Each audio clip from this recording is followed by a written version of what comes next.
que Él no solamente consumió el holocausto, dice la palabra que secó el agua de la zanja y lamió las piedras. Usted sabe lo que es, qué clase de fuego que consuma las piedras. Y después le tocó a Elías matar a los profetas de Baal, porque los ídolos los tienes que sacar tú de tu vida y los tengo que sacar yo. Hay una parte que Dios hace y hay otra que le toca hacerla a usted y a mí. Y lo que se opone entre que usted y yo sirvamos a Dios lo tenemos que quitar nosotros del camino. Él nos da el poder, pero lo tenemos que hacer nosotros. Bendito es el Señor. Aleluya. Para que nosotros redimamos el tiempo, yo le voy a pedir que vaya buscando en su Biblia el capítulo 49 de Génesis. Noris, qué bueno que estás con nosotros hoy. Le damos gracias al Señor por tu vida, porque regresaste. Sabrina, nos hiciste falta el domingo pasado, ¿sabes? Jesse, es bueno verte, pero extrañamos los dos pequeñitos. Bendito Dios, Michelle. It's nice that you have the day off, or the afternoon, or whatever you negotiated. We're happy you're here. Le damos gracias al Señor. Juanito, esta es tu casa, cerquitita de papá, ¿sabes? Bendito Dios. Mire, si usted estuvo el domingo pasado aquí, usted sabe que cuando me dieron la parte, fue cortito y me dijeron que terminara hoy la prédica. Y yo les comenté a ustedes que por mi casa había una casa que tiene una mata de parcha.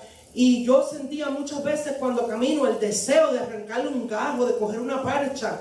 Pero por temor al Señor yo nunca le he tocado la mata de parcha al dueño, Pues el dueño puso ayer que le estaba regalando gajos de la mata de parcha. Y fuimos para allá mi esposo y yo. Y mire, nos dijo, llévense todos los que quieran. Y yo le enseñé, le dije, mira, tienes la primer parcha en la mata. Y yo las veo que cuelgan por la verja para afuera, pero yo nunca te las he tocado, aunque no me faltan las ganas. Tú ves, él dijo, siéntase libre, cuando las veas, cójala. Dios es bueno, el Señor nos da caprichito, Dios tiene cuidado de su pueblo. Dios añadirá.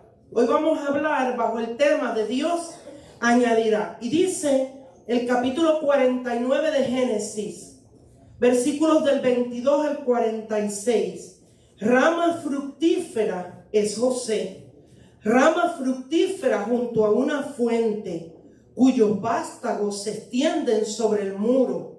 Le causaron amargura, le asaetearon y le aborrecieron los arqueros, mas su arco se mantuvo poderoso y los brazos de sus manos se fortalecieron. Por las manos del fuerte de Jacob, por el nombre del pastor, la roca de Israel, por el Dios de tu Padre, el cual te ayudará, por el Dios omnipotente, el cual te bendecirá, con bendiciones de los cielos de arriba, con bendiciones del abismo que está abajo, con bendiciones de los pechos y del vientre. Las bendiciones de tu Padre fueron mayores que las de mis progenitores. Hasta el término de los collados eternos serán sobre la cabeza de José y sobre la frente del que fue apartado de entre sus hermanos. Amado Espíritu de Dios, nosotros, tus hijos, te pedimos que tú nos hables en esta tarde, porque una palabra tuya basta para sanarnos. Comenzamos invitándote a nuestros medios y pidiéndote que nos revelaras a Cristo. Revélanos a Cristo. Abre los ojos de nuestro entendimiento para verte, para conocerte, para probarte, para experimentar quién tú verdaderamente eres. Señor, te pedimos estas cosas en el nombre de Jesús y te damos gracias. Amén. Dios añadirá. Mire, José es un personaje bíblico muy fuera de lo común. Voy a decir fuera de lo común. Digo que es fuera de lo común porque es uno de los pocos personajes bíblicos que la Biblia le dedica 13 capítulos completos a hablar de su vida. Hay hombres en las escrituras que Dios simplemente dijo, Ramón de la calle Perla, y no dice más nada de ese hombre, pero eso tiene una enseñanza. Y si usted le pide al Señor que le revele cualquier detallito que parece insignificante, Dios se lo revela. Pero en el caso de José, desde el capítulo 37 del libro de los comienzos hasta el capítulo 50, está hablando de la vida de José. Cierra hablando de la vida de José. Y eso a mí me parece interesante. Pero fíjese, esta historia de José no solamente se encuentra en el libro de Génesis.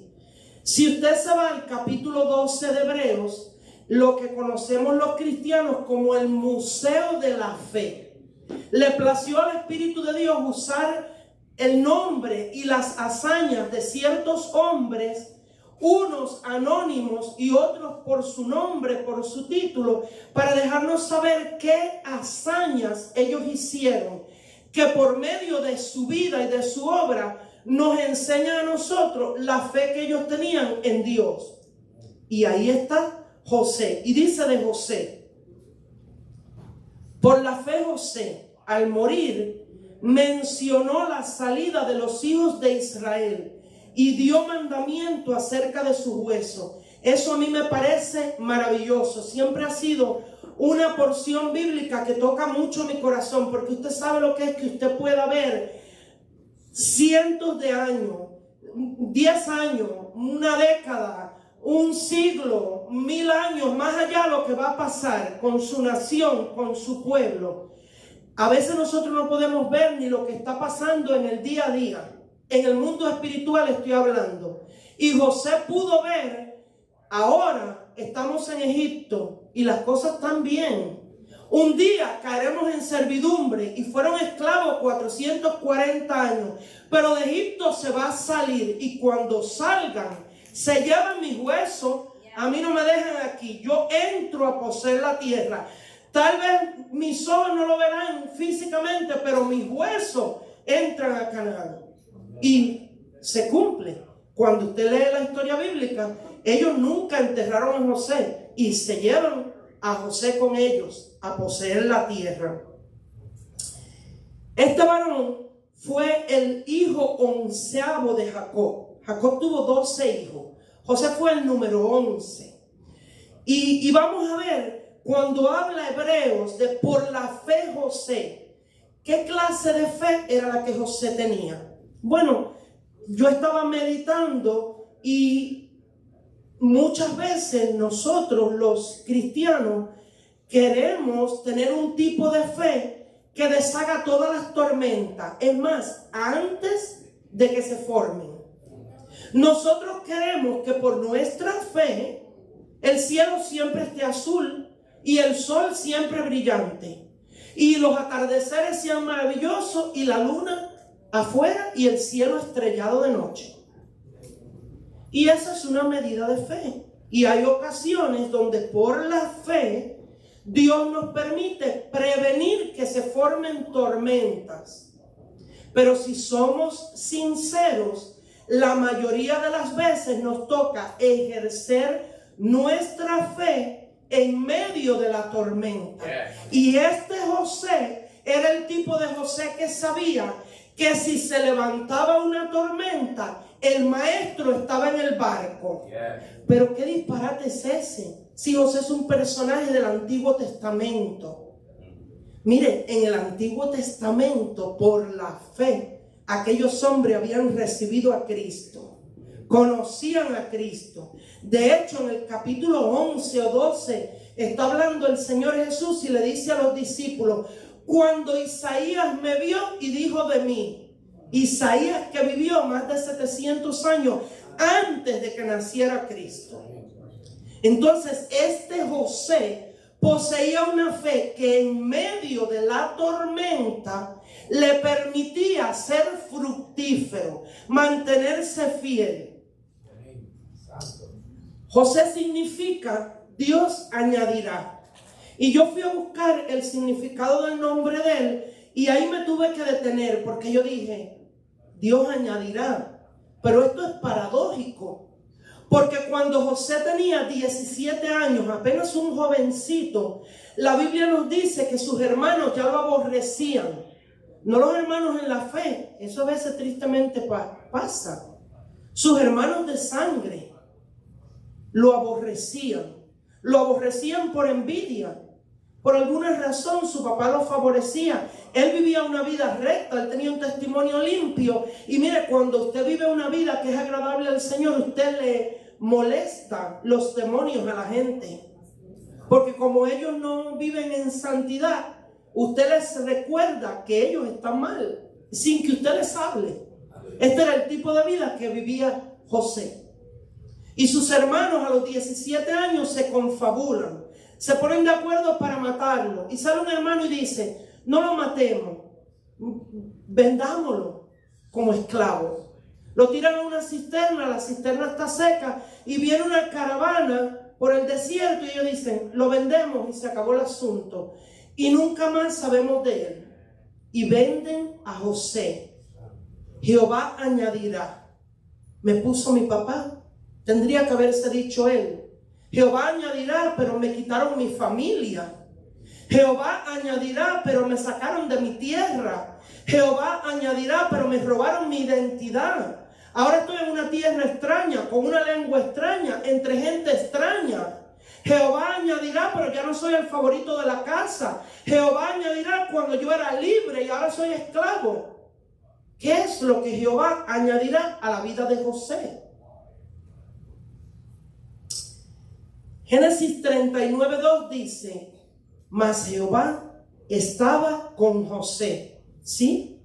En la tierra extraña, en la cisterna, con la caravana de ismaelitas, en el cautiverio, en la casa de Potifar. Jehová estaba con José.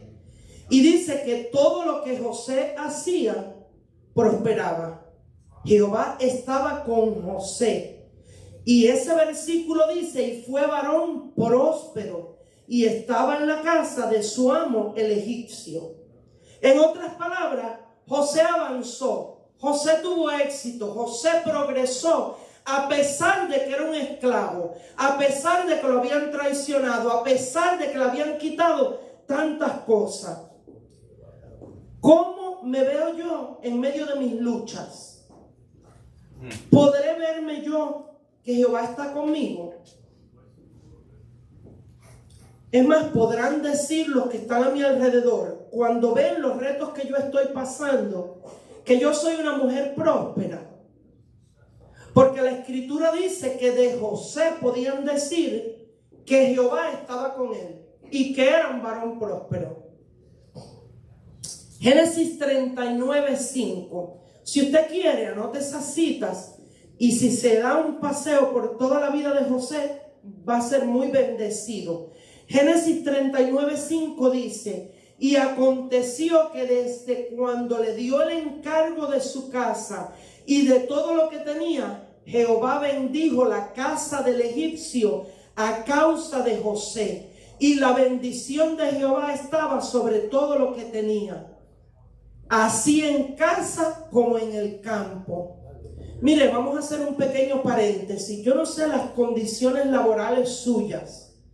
Muchas veces nosotros tenemos que trabajar bajo supervisores, tener de compañeros personas que son amargadas, que son envidiosas, que son acomplejadas, que no tienen el corazón correcto. No seas ganado por el mal. Vence con el bien el mal. Haz tú la diferencia. No te unas al corillo. Ellos no tienen a Dios. Ellos están amargados. No cantes sus cánticos. Ay, aquí es imposible trabajar. Ay, aquí esto está cada vez peor. Ay, yo no veo las horas de irme de esta compañía. Ay, yo no espero a que voten el jefe. No te unas a ese coro. Haz tú la diferencia en ese lugar. Que ese lugar prospere porque tú estás ahí. Bendito es el Señor. La historia bíblica relata que José no solo fue desterrado, fue llevado como esclavo, dice que José fue acusado falsamente. Se levanta una mujer lo desea, la esposa de Potifar desea tener relaciones con él. Y mira la respuesta de José, siendo un jovencito: es que se puede. En todos los tiempos se ha podido vivir para el Señor. Siempre se puede. Usted y yo siempre podemos hacer la diferencia, aunque más nadie crea, aunque todos forniquen, aunque todos roben, aunque el gobierno sea un sinvergüenza, aunque sea injusto pagar impuestos. Tú y yo podemos vivir rectamente delante del Señor. Génesis 39:9 dice: no hay otro mayor que yo en esta casa, y ninguna cosa me has reservado sino a ti, por cuanto tú eres su mujer. ¿Cómo pues haría yo este grande mal y pecaría contra Dios? Mire cómo él lo ve. Esto no es algo que solamente yo le voy a hacer a Potifar. Yo no voy a ofender a mi Señor. No me uno a tu pecado, porque yo no voy a ofender a mi Señor. Génesis 39:21, ahí mismo, la historia cuenta que José cae en la cárcel.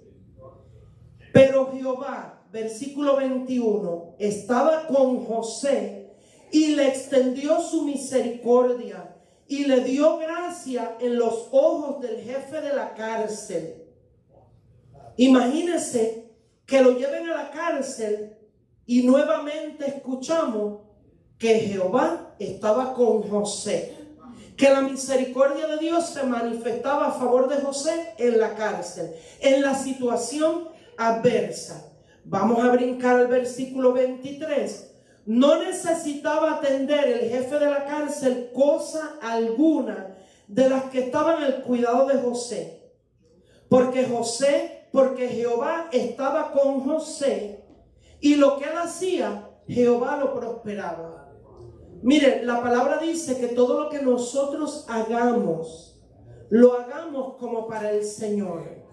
Yo soy de las personas que cree que el cristiano no necesita que le pongan cámaras en su lugar de trabajo, ni que lo estén vigilando. Yo soy ferviente creyente de que el cristiano no necesita a nadie vigilándolo, porque dentro de usted vive el Espíritu de Dios y Él lo convence a usted de pecado, de justicia y de juicio, y Él le deja saber a usted lo que usted puede hacer y lo que no puede hacer. Usted no necesita que haya nadie con un látigo detrás de usted diciéndole: no robe, no mienta, no haga eso, mira, va a acabar en la cárcel. Es suficiente con que usted es un hijo de Dios. Eso es suficiente. Yo escuchaba a un predicador contar una anécdota, y yo lo he hecho. Él dice que él iba por la carretera y él ve que estaba un policía parqueado en la carretera, en el shoulder. Y tan pronto él vio a la policía, ¿qué él hizo? ¿Qué hizo? Lo mismo que usted hace. Mete freno. Le voy a decir algo. Cuando usted vio al policía, ya es muy tarde. Ya el policía lo había visto a usted mucho antes. Pero el policía no se le fue detrás. Y él se salió en la salida y él dijo: me libré de un ticket. No me van a subir el seguro. Fantástico. Y cogió la otra carretera que tenía que coger y volvió a romper el límite de velocidad. Y entonces escuchó una voz diciéndole: ¿estás temiendo al hombre o estás honrándome a mí? ¿Para qué tú vives?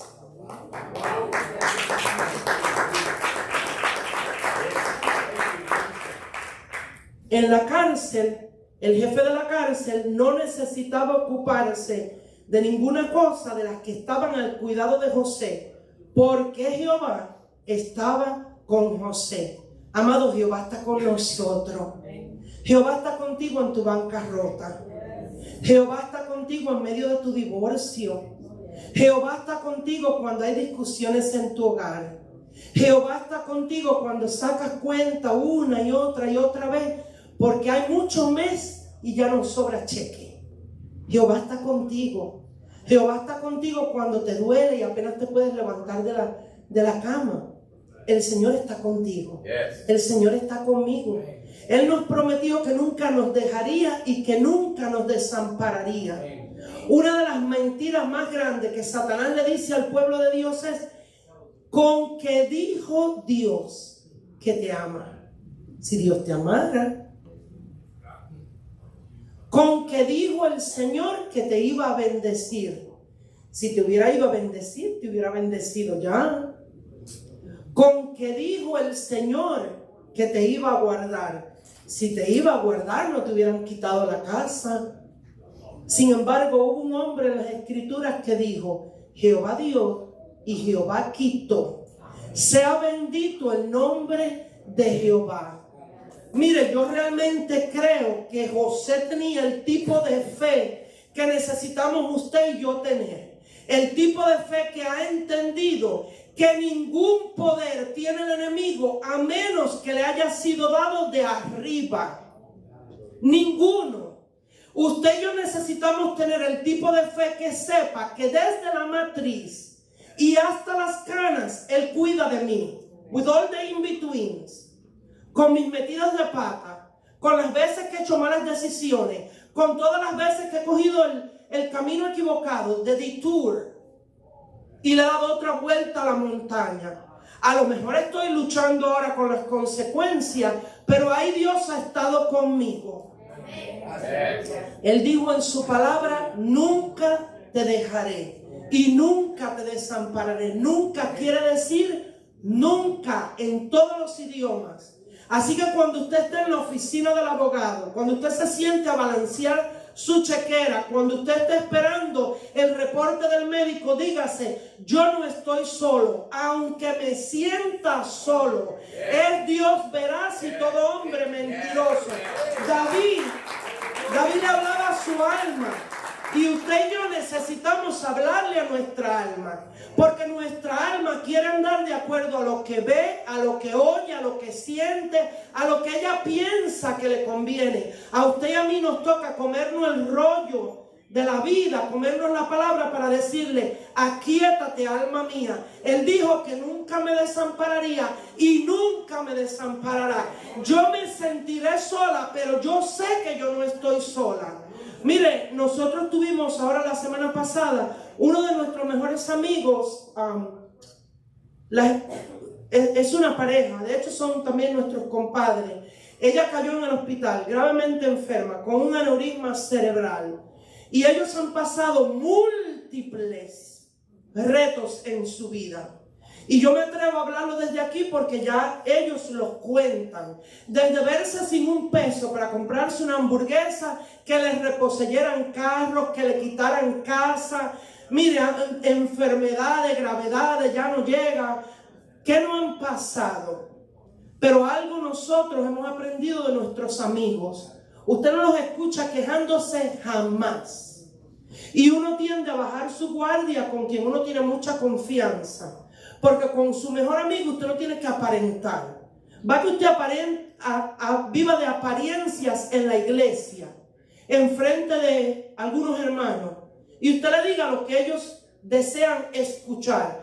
Pero con los que lo conocen a usted bien, jamás los escuchamos quejándose. Ha sido costumbre de nuestro compadre, en ese tiempo que le quitaban todo, él acostumbraba a poner una silla, cuando él se arrodillaba a orar, y él ponía una silla. Y esa silla, él decía: esto es para ti, Señor. Y me arrodillo delante de ella. Y acomodaba otro al costado y le decía: y esto es para ti, Satanás. Para que escuches lo que le voy a decir a mi Dios. Como tú me estás diciendo que estoy solo, yo vengo a demostrarte que no lo estoy. Y le vengo a rendir culto. Y lo vengo a adorar. Y lo vengo a bendecir. Yo vengo a enseñarte, Satanás, que yo le dije a mi Señor que con o sin, yo no lo sirvo por lo que Él me da. Yo amo a mi Señor. Yo le pertenezco a mi Señor. Y tenía su sillita. Y le decía: siéntate. Cuando tú quieras te vas. ¿Tú ves? Si me quieres seguir tirando dardo, yo te sigo poniendo la sillita para que oiga lo que yo le tengo que decir a mi Señor. Bendito Dios. Está José en la cárcel y tiene un sueño el copero y un sueño el panadero. Y usted sabe que él interpreta ambos sueños. Y dice la escritura que conforme interpreta José el sueño, le da Dios la interpretación, sucede. El panadero es ahorcado y el copero es restituido a su puesto en 3 días. Antes de irse el copero, la carne de José le habla al copero. Y él le dijo: acuérdate de mí delante de Faraón. Entonces, pues, tan pronto tú tengas un chance, tú dile que aquí está José y que Dios me usa para interpretar sueños, pues por si se le ofrece algo, tú ves. Y ojalá que se le ofrezca más pronto que tarde. Better sooner than later, para yo salir de aquí. Pero fíjese, dice la escritura que el copero se olvidó por 2 años de José. Sin embargo, el jefe de los coperos de Faraón se olvidó de José y nunca más volvió a pensar en él. Génesis 40:23, nueva traducción viviente. Así que le tocó vivir 2 años más de cautiverio, 2 años más de dolor, 2 años más de desilusión, de promesas rotas. Verso 23 de Génesis 49. Ese versículo dice que José es una rama fructífera. Cuando su padre lo bendice, le dice: rama fructífera es José. Y este pedacito es con lo que yo voy a terminar. José en Egipto engendra 2 hijos. A ese José, que quiere decir su nombre, Dios añadirá. Ese varón engendra 2 hijos. A este hijo mayor, él le pone Manasés. Y luego tiene otro hijo, y a este hijo le da por nombre Efraín. Era la costumbre en los tiempos bíblicos que usted nombraba a sus hijos de acuerdo al propósito que Dios tenía con ellos, a las bendiciones de las que ellos iban a disfrutar o las cosas que le iban a faltar. El nombre tenía mucho peso en los tiempos bíblicos. Yo en lo personal soy de las personas que cree que si usted está embarazado debe pedirle al Señor dirección. ¿Cómo le pongo al niño? ¿Cómo tú quieres que se llame? Y si usted le pregunta, él le dice cómo él quiere que se llame. Bendito Dios. Fíjese, Manasés quiere decir el Dios que me hizo olvidar. Manasés, el Dios que me hizo olvidar. ¿Olvidar qué? Olvidar que mis hermanos me odiaban. Olvidar que mis hermanos me envidiaban. Olvidar que mis hermanos me vendieron. Olvidar que mis hermanos me quisieron matar. Olvidar que mis hermanos me condenaron a no estar en la muerte de mi mamá. Olvidar que yo no pude ir al entierro de mi madre. Olvidar que yo no vi a mi padre envejecer. Olvidar que no me pude comer más las comiditas de mami. Estar en mi país. Olvidar que yo fui preso inocentemente. Olvidar que me levantaron calumnias. Olvidar que me acusaron de un crimen horrendo, porque los crímenes sexuales tienen una connotación diferente. Olvidar que fui esclavo, que fui prisionero, que fui difamado. Manasés. Hijo, tú te llamas el que me hizo olvidar. Nosotros no podemos fructificar, no podemos avanzar si nosotros siempre estamos recordando nuestro pasado. Y yo sé que es muy difícil. Mire, en mi casa, te voy a hablar de mi familia. La mayoría de las personas han muerto de cáncer. Y desde que yo tengo uso de razón, escuchaba a mi mamá y a mi abuela dar señales desde el peso que tenía un tío mío al morir, a los más mínimos detalles de toda la cama de pena de mi tío y de mi abuelo. Luego cayó enferma de cáncer mi abuela y entonces ya no me tenían que contar, ya yo lo vi. Luego cayó enfermo de cáncer mi papá y mi mamá y ya no me tenían que contar, yo lo viví. Y yo constantemente le decía a las personas todas las cosas que habían pasado en mi familia. Y por otro lado le pedía al Señor que me sanara, que me sanara porque vivía con depresión, que me sanara porque tenía muchas veces amargura de espíritu, que me sanara porque tenía mucho miedo a morirme, que me sanara de muchas cosas, pero seguía constantemente visitando esas situaciones. Usted y yo no podemos sanar si no olvidamos. Parte del proceso de usted sanar es usted dejar a un lado. ¿Estaba justo? ¿Fue justo lo que te hicieron? No. ¿Fue justo que te traicionara tu esposo? No. ¿Fue justo que te traicionara tu esposa? No. Aunque tú hayas sido una mala pareja, no se justifica. Si esa persona hubiera querido ser fiel, debió ser fiel, pero no fue. ¿Fue justo que te quitaran la casa? No fue justo. ¿Fue justo que te dieran el ticket? ¿Cuántos de nosotros le decimos al policía, mano, me paraste a mí? Si por ahí pasaron volando, que iba más rápido que yo, 20, y me vienes a parar a mí. No es justo, pero te tocó vivirlo. Me tocó vivirlo. ¿Fue justo caer preso? No. ¿Fue justo que sirvieras 20 años cuando hay otras personas que le dan probatoria por el mismo crimen que tú cometiste? Miren, nosotros conocemos personas que se han metido 20 años presos, mientras hay jugadores de béisbol, jugadores de fútbol, estrellas de cine que han matado gente y le dan una probatoria y una multa de qué sé yo qué, y una contribución a la ciudad, y sí, yo papi, keep making us happy. Y nunca pisaron una cárcel. ¿Es eso justo? No es justo. No es justo. Con ayer ya no se puede hacer nada. Lo único que usted y yo podemos hacer es dejarlo ir. Dejarlo ir. Traerlo a los pies de la cruz y decirle al Señor, duele demasiado. Me has robado demasiado y yo me niego a que me sigas robando.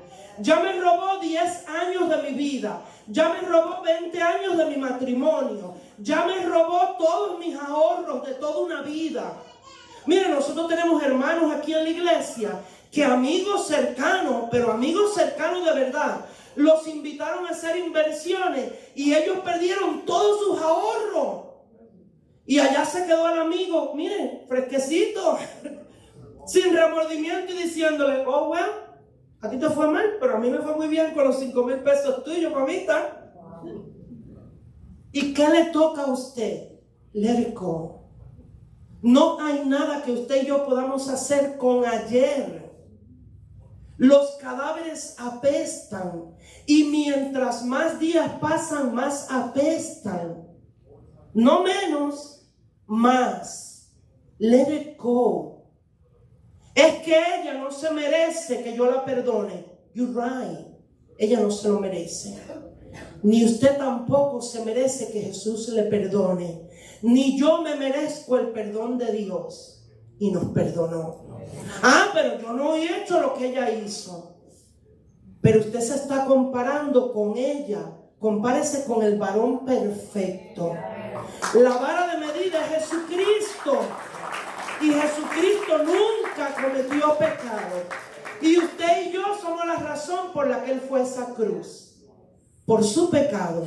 Porque si Él no hubiera cogido su inmundicia y toda mi inmundicia, nosotros acabábamos nuestros días en el infierno. Él se hizo pecado por ti y por mí. Let it go. Let it go.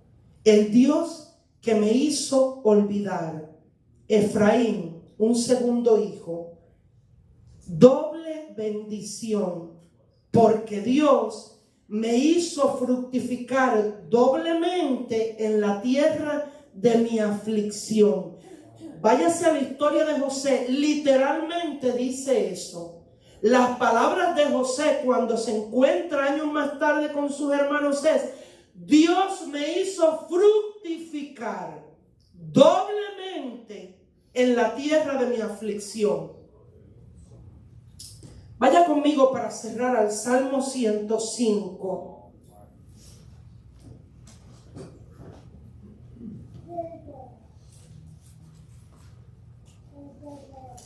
Se trata de ti, mi hermano. Quien importa eres tú, tu sanidad, tu libertad, tu fidelidad. Salmo 105, versículos del 16 al 22 dice: trajo hambre sobre la tierra y quebrantó todo sustento de pan. Envió un varón delante de ellos, a José, que fue vendido por siervo. Afligieron sus pies con grillos. En cárcel fue puesta su persona hasta la hora que se cumplió su palabra. El dicho de Jehová lo probó. Envió el rey y le soltó, el señor de los pueblos, y le dejó ir libre. Y lo puso por señor de su casa y por gobernador de todas sus posesiones, para que reprimiera a sus grandes como él quisiese y a sus ancianos enseñara sabiduría. Algo que me ministra el Señor es que si usted no sana su corazón, usted no le puede enseñar sabiduría a las demás personas. Usted se convierte en lo que usted odia. Tristemente, José vivió una vida bendecida. José fructificó el doble, porque la escritura registra que cuando sus hermanos se encuentran con él y esperan lo peor de él, él tenía todo el poder para meterlos en la cárcel, para mandarlos a matar. Él era él era como Kamala Harris, pero productivo, ¿usted ve? Sí, yo se lo dije, productivo. Productivo. Sin embargo, ¿qué escoge él? Perdonarlos. Decirle a esos hombres, ¿sabe qué? No se preocupen. Ustedes piensan que fueron ustedes. Fue Dios quien me trajo a Egipto. Las circunstancias no importan. Cómo yo llegué hasta aquí es lo menos importante. Si fue por causa de una traición, si fue por causa de envidia, eso no es lo importante. Lo importante es que Dios me mandó delante de ustedes para preservarle a ustedes la vida. Imagínense que usted le pueda decir a esa persona que le ha causado a usted tanto dolor: Dios me ha enviado delante de ti a pasar esa situación para que tú no la tengas que pasar, para que tu final sea diferente, para que a ti no te falte nada, para que tú disfrutes bendición. Esa fue la actitud de José. Hay dos cosas que son imprescindibles para vivir vidas victoriosas, para experimentar el todo de la bendición de Dios. Nosotros necesitamos saber quién es nuestro Dios. Es menester que usted sepa. Si usted no sabe que Él es dueño de todo en los cielos y de todo en la tierra, entonces usted se cree que Satanás tiene derecho sobre sus cosas. Si usted no ha entendido que sobre usted señorea el Señor, no Satanás y sus secuaces, ellos son muchachitos demandados. Entonces usted vive con otro nivel de confianza y de fe. Usted y yo necesitamos recordar que nuestro Dios es el omnipotente. Dice la Biblia que su nombre es el Shaddai, el todopoderoso. No el algunas veces poderoso, el todopoderoso. Usted y yo necesitamos saber que su nombre es el Altísimo, que cuando Él da un decreto en la tierra, no se cuestiona y se obedece. Por eso cuando al Señor le place decir: Michelle, te cambio el turno, no le preguntan a Mickey, no desentierran los huesos del viejito, ¿cómo que se llama el viejito que hizo Mickey? Walt Disney. Dios no necesita consultar con nadie para bendecirnos. Dios es dueño de todo. Usted necesita saber que Él habita la eternidad. Usted y yo sabemos lo que vemos, lo que pasó en estos años que ya yo viví y un poquito lo que está pasando ahora. El Señor ve lo que va a pasar siempre. Por eso el salmista dijo: envió a José antes. ¿Para qué? Para preservación de vida. Amado, necesitamos saber quiénes somos en Cristo. Tú eres la justicia de Dios. Tú eres un hijo de promesa. Tú eres heredero de un mejor pacto. Tú eres cabeza de naciones. Tú eres el que vas a parar. Tú, sí, mi hermano, tú vas a parar en tu familia el incesto, la pornografía, el cáncer, la pobreza, las prisiones. Tú vas a hacer la diferencia. Eso ha reinado en tu familia hasta que tú digas, me paré yo y me paro en el nombre de Jesús y la maldición llega hasta aquí. No abortan más en mi familia, no hay más cáncer en mi familia, no hay más divorcio en mi familia, no hay más amargura en mis generaciones. De aquí en adelante, el Señor y yo sacamos este enemigo de la tierra. Así como José entesó el arco, así el Señor entesa tu arco. La Biblia dice que los arqueros lo odiaron. Satanás vino a matar, a robar y a destruir, a robarte la felicidad, a robarte la paz, a destruir tu sueño, a destruir tu casa, a acabar con tu salud, a romper tu matrimonio. Es obra de las tinieblas. No seas tú un instrumento de él. Trabaja con el Señor para construir.